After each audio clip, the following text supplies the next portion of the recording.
Then one day, her son got sick. Camilla rushed out of the building in tears, terrified she might lose her job.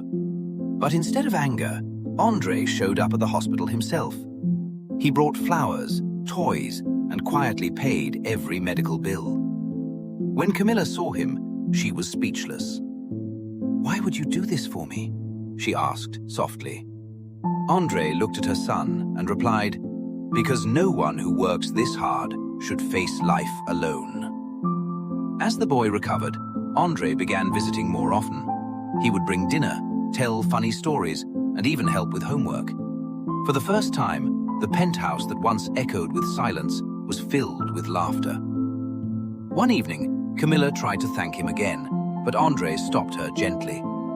"You've done more for me than you think," he said. "For years I had everything except peace. You brought that back." Weeks later, Andre made a shocking announcement. At a global press conference, he declared that half of his company's profits would fund a foundation supporting single mothers. "The Camilla Foundation," he said proudly. When journalists asked him why, he smiled and answered, "Because sometimes the real revolution begins when someone dares to rest in a place they never believed they belonged." The world was stunned. But for Andre, it wasn't a statement, it was gratitude.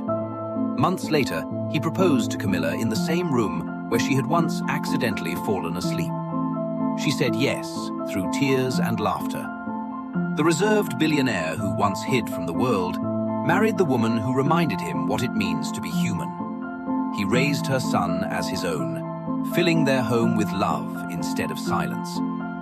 And that's how a tired maid, who simply needed a moment of rest, ended up awakening a lonely millionaire's heart, realizing that sometimes love doesn't start with perfection, but with compassion.